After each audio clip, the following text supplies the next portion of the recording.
Coming up on Arirang News, a massive new trade deal in the Asia-Pacific region. 15 countries, including South Korea, sign on to the Regional Comprehensive Economic Partnership. Seoul says it'll help boost and diversify its struggling exports. President Moon Jae-in is on his way back to Seoul from Thailand after a series of summit meetings. In particular, he may have set the stage for better ties with Japan after discussions there with the Japanese Prime Minister. And the U.S. submits an official letter to the United Nations announcing that it's leaving the Paris Agreement on climate change effective 1 year from now. It's 4:00 p.m. here in Seoul. Thanks for tuning in to Arirang News. I'm Devin Whiting. Having wrapped a series of summit meetings in the Thai capital, President Moon Jae-in is due back in Seoul this afternoon. Observers say his most notable achievement there was his discussion with the Japanese Prime Minister, which President Moon himself says could be the start of renewed dialogue. Our Park Ki-jun files this report from Bangkok. President Moon Jae-in returns home Tuesday after wrapping up his three-day trip to Thailand, where he attended the ASEAN +3 and related regional forums. One of President Moon's biggest achievements during his stay, rekindling the possibility of improving South Korea-Japan ties after months of tension centered around trade and their shared history.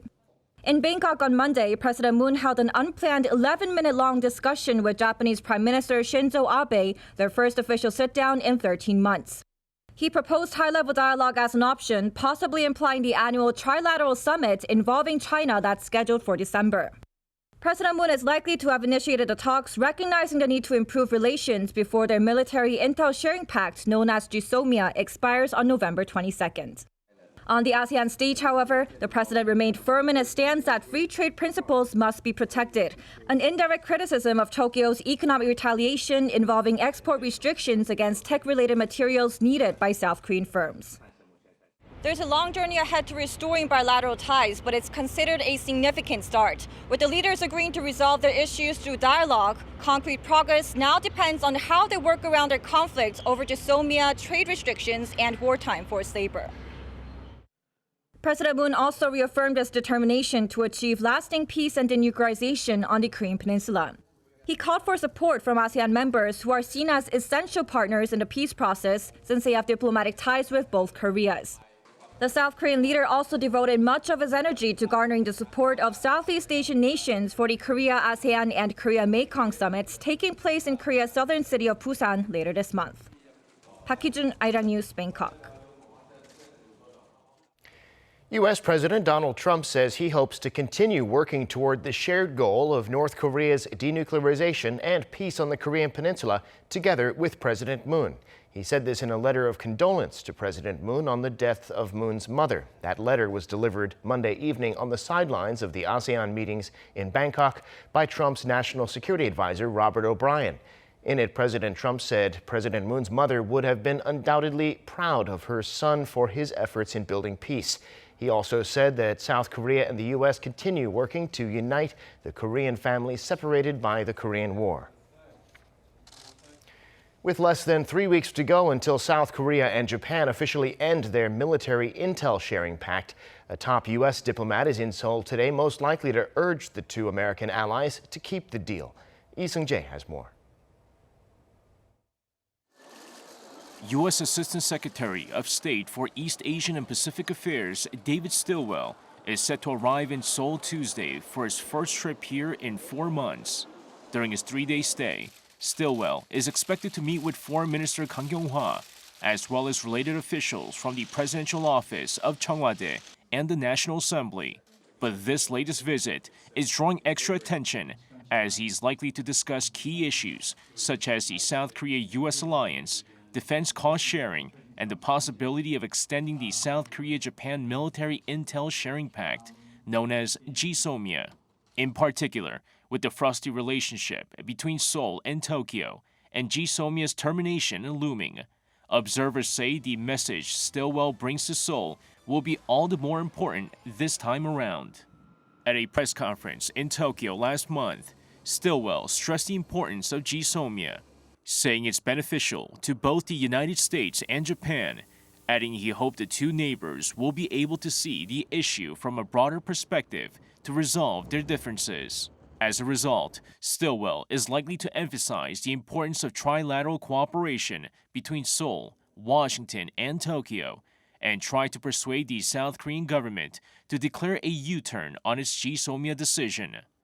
As the Trump administration continues to worry that the military pact lapsing would infringe on U.S. national interests, Stilwell's trip will be closely watched as it could be instrumental in shaping the future of coordination between South Korea and the United States.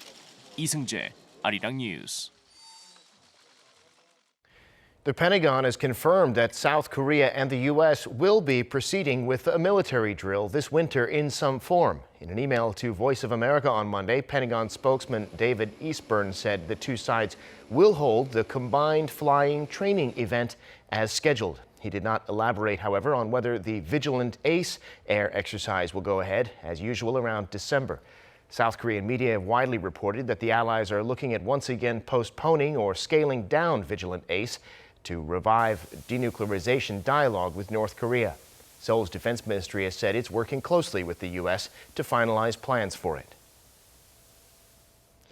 Meanwhile, North Korea has denounced the United States for keeping the regime on its terrorism blacklist, saying the window for dialogue is narrowing. Oh Jung-hee has more. A grave political provocation. That's how North Korea describes the U.S. decision to keep the regime on its list of state sponsors of terrorism. On Tuesday, the spokesperson for the North's Foreign Ministry said in an interview with Pyongyang state-run Korean Central News Agency that the U.S. just feels repulsed towards the North and has not changed its hostile policy one bit. He added that the window for dialogue between the two sides is narrowing. In the Country Reports on Terrorism 2019 published last Friday, the U.S. State Department kept North Korea on its list of state sponsors of terror. It explained North Korea repeatedly provided support for acts of international terrorism like assassinations in other countries. But the report removed detailed descriptions like, quote, dangerous and malicious behavior, possibly considering the ongoing nuclear negotiations. The U.S. first designated North Korea as a state sponsor of terror in 1988, but withdrew the designation in 2008 following progress in denuclearization talks.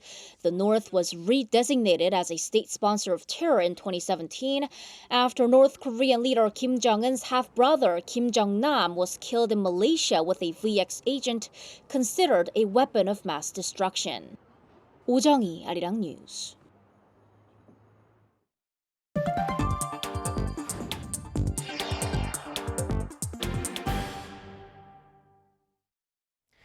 "15 countries, including South Korea, China, and Japan, have agreed on the terms of a massive trade deal known as the Regional Comprehensive Economic Partnership, or RCEP, which the countries have committed to signing next year. The deal creates a trade zone that encompasses half the world's population and one-third of global GDP. Kim Hyo-sun reports. A mega Asia-Pacific trade pact was reached in Thailand on Monday among ASEAN member states and their major trade partners, including South Korea, following years of negotiations. The agreement on the Regional Comprehensive Economic Partnership, or RCEP, involved all 10 ASEAN member states and 5 trade partners: South Korea, China, Japan, Australia, and New Zealand. India decided not to join, explaining there were still significant issues which remain unresolved. The agreement came at an RCEP summit held in Bangkok as part of the annual regional meetings hosted by ASEAN. During the meeting, the leaders reaffirmed that they will now work towards having the deal signed in 2020, while stressing the pact will significantly contribute to an open, inclusive, and rules-based international trading system, as well as the expansion of value chains. South Korean President Moon Jae-in expressed hopes to promote economic cooperation by respecting the diversity in the level of economic development and culture among all countries. He also urged Asian countries to join forces to protect the free trade order while reducing trade barriers through the mega trade deal. Meanwhile, Seoul's Trade Minister Yoo Myung-hee hailed the agreement, explaining the deal will bring new opportunities to South Korea. The agreement with RCEP countries, which account for half of South Korea's trade, will help revitalize South Korea's exports while also diversifying our outbound shipments. RCEP is an agreement that encompasses 50% of the world's population and 1/3 of the global gross domestic product, and is expected to create new significant opportunities to the signatories. Talks on RCEP began in 2013 with the aim of boosting the region's future growth prospects. Kim Hye-sun, Arirang News. The RCEP deal could bring some important opportunities to South Korea economically, as our Kim Hye-sung reports. The Regional Comprehensive Economic Partnership is expected to help support South Korea's economy, which is heavily reliant on trade. South Korea already has bilateral free trade agreements with RCEP members, with the exception of Japan, meaning it already has market accessibility of goods and services. But with RCEP, members will use the same rules of origin, which in turn simplifies trade customs and reduce costs. Goods that have gone through different countries within RCEP in the different stages of production process can also get preferential tariffs. The deal could also strengthen regional value chains amid rising trade protectionism across the world and the ongoing U.S.-China trade negotiations. According to the Korea Economic Research Institute, RCEP will add an annual average of 1% to South Korea's GDP, or $1.1 billion in consumer benefits in the long run. It's also expected to boost South Korea's current account by $29 billion.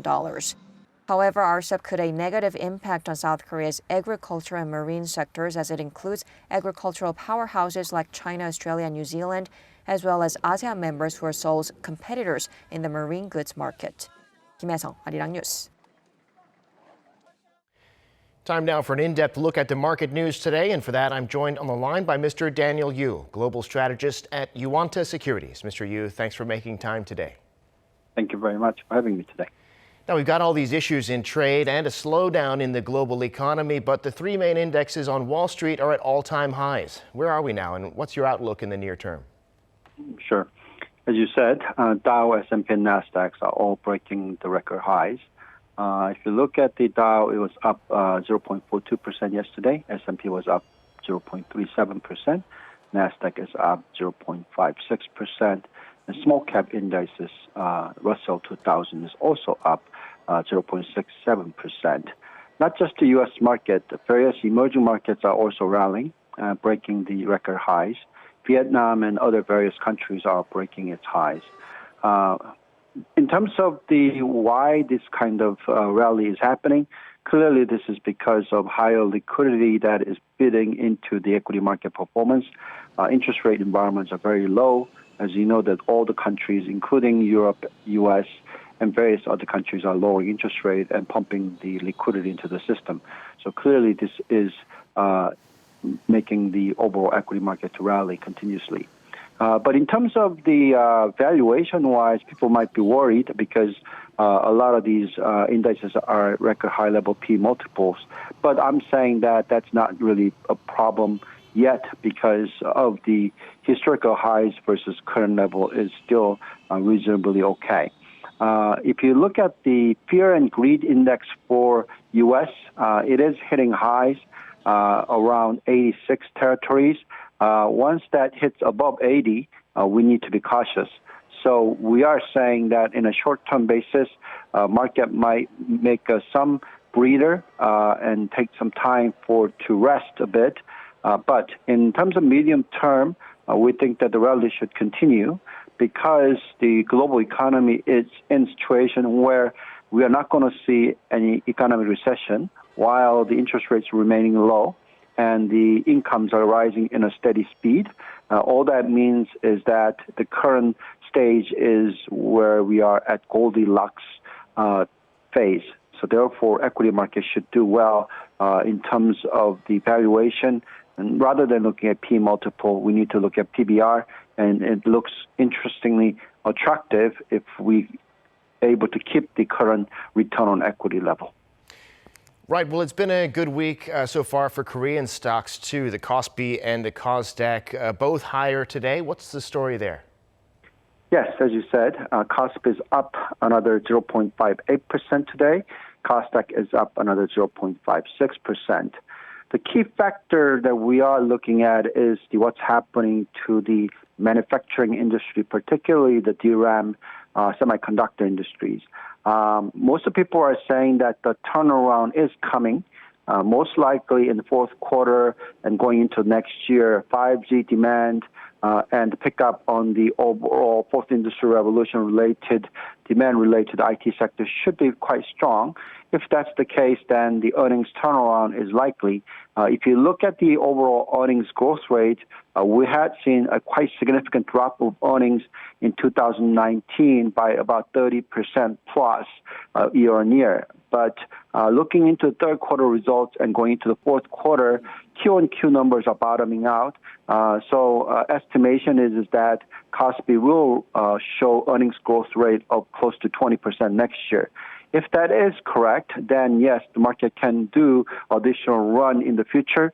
But we're not sure whether that kind of strong growth in earnings will happen immediately. And also the overall the dividend yield territory is not that high. So therefore, we think that Korean equity market can do additional run, but in terms of the performance-wise for the next 6 months to 12 months, it might not be as strong as some other market that we like. Got it. Well, of course, a big story today, 15 countries, including Korea, concluding negotiations on RCEP, which could be the world's biggest trade deal. What might this do for the Korean economy? Well, in terms of the impact on Korean economy, everybody's saying it is positive news. I look at it as whether or not this is something that the Asian country can do, despite all the concern that's happening amongst the global economies, because of the protectionism that's been introduced by various countries.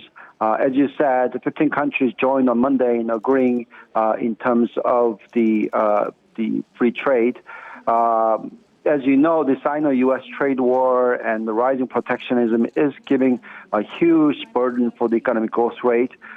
If the Asian countries are coming together, which is 1/3 of the global economy, that means that is definitely positive news, despite all the negative news that flows that came through. However, unfortunately, India did not join this RCEP. Because they're saying that it is not necessarily good for its farmers, businesses, and workers and consumers. Of course, they left the door open for India to potentially join them later. But at the current stage, it's a little bit disappointing that India did not join. But nevertheless, we are seeing some negotiation will be happening in a positive direction, particularly as U.S., China, Korea are all in it. And that should, including Japan as well. So the dispute between Korea and Japan has been quite negative in the past. But overall, because of this RCEP, we think that the trend itself should be turning into the positive directions. All right, Mr. Yu, that's where we'll have to leave it today. Again, we appreciate your insights. Thank you very much. Now, South Korea's foreign exchange reserves increased in October from the month before. The Bank of Korea says reserves amounted to an all-time high of around $406 billion last month, up $3 billion from September. The central bank attributed the rise to an increase in revenue from its investments in foreign assets and the weaker U.S. dollar. As of the end of September, South Korea had the world's 9th largest foreign exchange reserves, with China at the top of the pile. Over the past week, Korea's IT giants have been announcing their visions for the future. To build a base for future innovation, they're planning to invest hundreds of millions of dollars in artificial intelligence and the 5G mobile network. Oh Soo-young has more. From self-driving cars that pick you up at the door to hologram phone calls and robot baristas, South Korean tech giants are placing their bets on artificial intelligence and 5G. Samsung Electronics on Tuesday said the 5G mobile network and AI will lead the company into the future, becoming the backbone of smartphones, wearables, speakers, IoT and other smart technologies. It pledged to conduct state-of-the-art research in its 7 global AI centers across 5 countries. Samsung currently holds the 3rd largest number of AI patents, behind Microsoft and IBM, according to IPlytics. Local telecom firms, which launched the first 5G network in the world for mobile users in April, are also at the heart of developing AI solutions to make life smarter, faster and more convenient. KT Corporation announced its plans to invest $258 million over the next 4 years to become an AI company and nurture 1,000 professionals in the field. The telecom firm has been the world's first to launch hotels with AI room service robots, as well as a 5G-powered robot barista that recognizes customers and their favorite beverages. It is also developing smart factories, driverless technology and safety solutions, such as AI drones in disaster zones that can measure the scale of the damage and identify victims. SK Telecom and platform giant Kakao also made a bold turn towards AI, striking up a swap share deal worth $257 million to strengthen cooperation in developing related technology and content. Working with small and medium-sized businesses and researchers in the country, these IT giants are aiming to help turn the country into an AI powerhouse. The president last week shared this vision, vowing to ramp up support for related firms and innovators, as the country is still considered years behind the US and China when it comes to AI-related research and development. The government has earmarked $1.4 billion in next year's budget for data, networks and AI, an increase of 50% from this year. 오수영, Arirang News. With South Koreans boycotting Japan for the past several months, data show their direct online purchases of Japanese goods declined in the third quarter by almost 26%. Kan Hyung-woo reports. Tokyo's export curbs against Seoul in July prompted South Koreans to start a voluntary boycott movement called No Japan. Those taking part stopped buying Japanese products and refrained from taking trips to Japan. Data released Monday by Statistics Korea show the purchase boycott movement has become more evident on the web. The total value of Japanese goods bought online by South Koreans dropped in the third quarter to about $41 million, an on-quarter decrease of almost 26%, the biggest decline on record. Given that total online purchases by South Koreans abroad saw a 21% on-year increase over the same period, the impact of the No Japan movement is clear. It's also the first time that the on-year growth rate of Japanese goods bought online by South Koreans over a 3-month period did not crack the 10% mark. In fact, the increase on-year was only about 2.3%. Unofficial Statistics Korea said the boycott did play a role. Kan Hyung-woo, Arirang News. President Trump says the U.S. has sent an official letter to the UN, paving the way for it to withdraw from the Paris Agreement on climate change 1 year from now. Trump has long said that the agreement would hurt the American economy and let China off the hook for its pollution. Yoon Jung-min has the details. Some 2 years since U.S. President Trump first announced plans to withdraw from the Paris Agreement in June 2017, the Trump administration said on Monday that it has officially filed paperwork to pull out of the climate accord. The United States will withdraw from the Paris Climate Accord, but begin negotiations to re-enter either the Paris Accord or in really entirely new transaction on terms that are fair to the United States. As the letter was formally submitted to the United Nations, the U.S. will leave the agreement 1 year from now, which will be the day after the 2020 U.S. presidential election. President Trump had criticized the agreement, saying it hurts the U.S. economy while China, one of the big polluters, increases emissions. The Paris Agreement went into effect on November 4, 2016, and under UN rules, no party can abandon the agreement for 3 years from its implementation, meaning now is the earliest date the U.S. could file its withdrawal papers. The Paris Climate Accord was agreed during the Obama administration, who aimed to cut U.S. greenhouse emissions by up to 28% by 2025 from the level of 2005.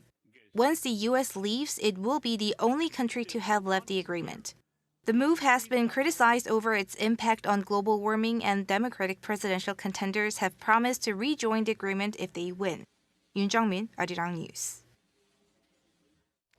The world-class soprano Sumi has been appointed as an honorary ambassador for Seoul City. She was appointed after appearing in the city's global promotional video earlier this year. Jo said she's happy to represent Seoul, the city where she grew up, and that although she does a lot of activities outside of the country, she had always wanted to do something for her hometown. The global promotional video that Jo stars in will be used at Seoul's major events and on the city's official foreign language homepage. Facebook has introduced a new company logo to make a visual distinction between the parent company and its app. That is to say, the new logos for the company itself, whose products include the Facebook app, Messenger, Instagram, WhatsApp, Oculus, Workplace, Portal, and Calibra. The logo of the Facebook app, however, will not change. The company said Monday this brand change is meant to let users of these different services know that Facebook is the parent company. The new logo changes color constantly, each color representing one of the company's products. The logo will be phased in over the coming weeks.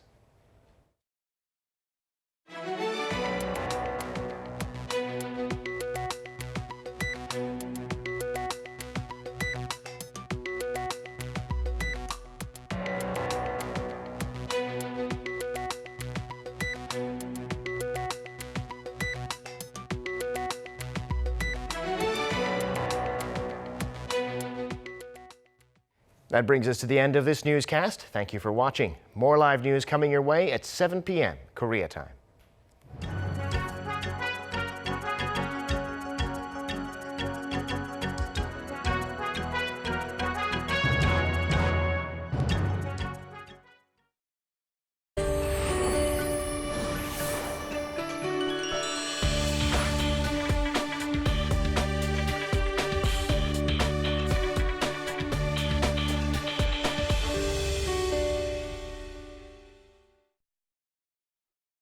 '19